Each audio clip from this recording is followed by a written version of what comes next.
Bismillahirrahmanirrahim. Dengan menyebut nama Allah yang Maha Pemurah lagi Maha Penyayang. 1. Bab keikhlasan dan menghadirkan niat dalam segala amal perbuatan dan ucapan serta berbagai keadaan yang jelas dan yang samar.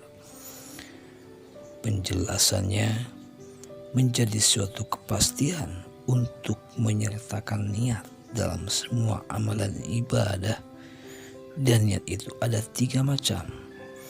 1. Niat ibadah. 2. Niat karena Allah.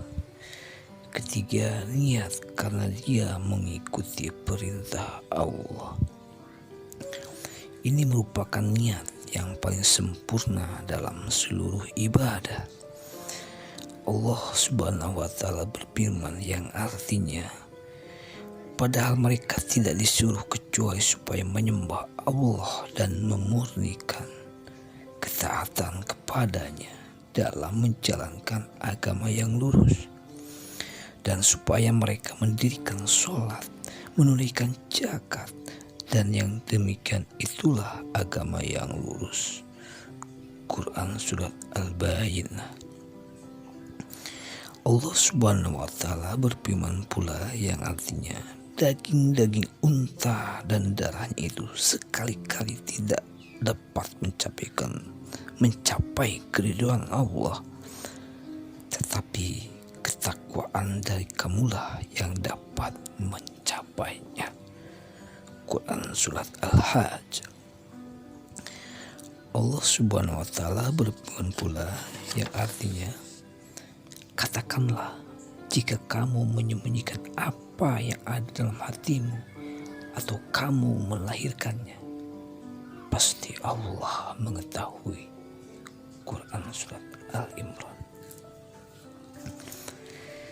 Dari Amirul Mukminin Abu Hafs Umar bin Khattab bin Nufail bin Abdul Uzza bin Riyah bin Abdullah bin Qurt bin Raja bin Adi bin Ka'ab bin Lu'ay bin Ghalib al-Quraisy al-Adawi berkata, saya mendengar Rasulullah Shallallahu Alaihi Wasallam bersabda, semua amal perbuatan itu tergantung pada niatnya, dan setiap orang itu tergantung pada apa yang telah dia niatkan.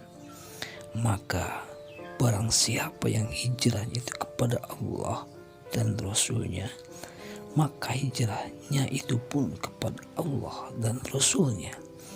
Dan barang siapa yang hijrahnya itu untuk harta dunia yang akan diperoleh atau untuk seorang wanita yang akan dinikahinya, maka hijrahnya pun kepada sesuatu yang dimaksud dalam hijrahnya itu. Muttafaqun alaihi.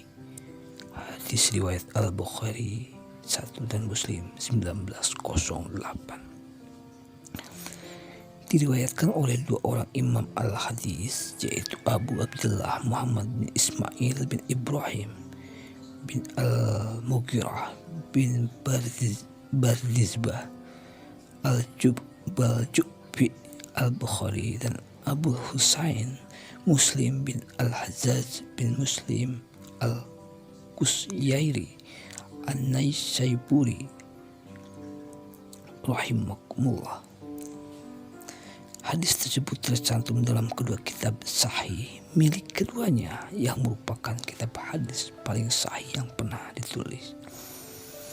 Penjelasannya, harus diketahui bahwa semua kemaksiatan yang ada selain kafir tidak keluar dari iman.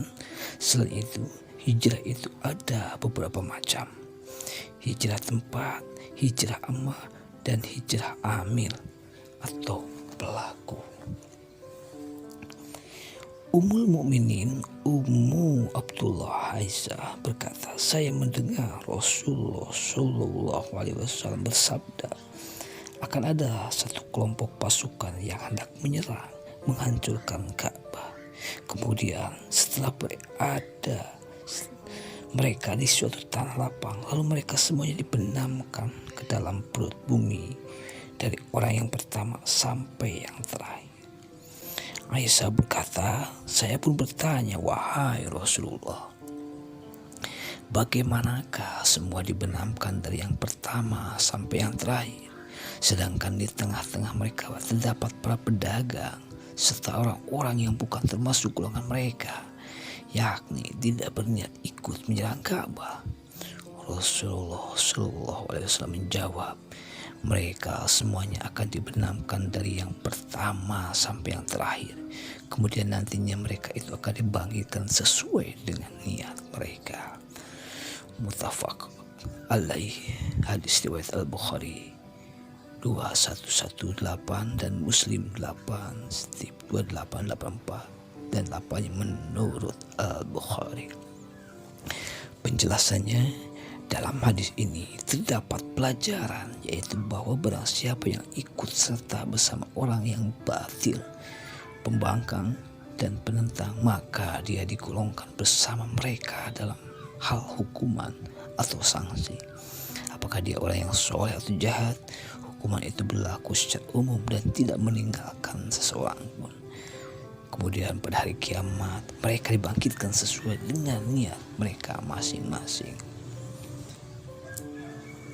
Allah Subhanahu wa Ta'ala berfirman yang artinya, dan peliharalah dirimu dari siksaan yang tidak khusus menimpa orang-orang zalim saja di antara kamu, dan ketahuilah bahwa Allah sangat keras siksaannya. Quran surat Al-Anfal. Aisyah radhiyallahu anha berkata, Nabi Muhammad SAW bersabda, tidak ada hijrah setelah pembebasan Mekah, tetapi yang ada adalah jihad dan niat. Maka dari itu, apabila engkau meminta semua untuk keluar oleh imam untuk berjihad, maka keluarlah atau berangkatlah. Muttafaq alaih. Hadis riwayat Al-Bukhari 3900 dan Muslim 1864. Penjelasan hadis ini sebagai dalil bahwa Mekah tidak akan kembali menjadi negeri kafir, bahkan akan tetap menjadi negeri Islam sampai hari kiamat tiba atau sampai Allah berkehendak.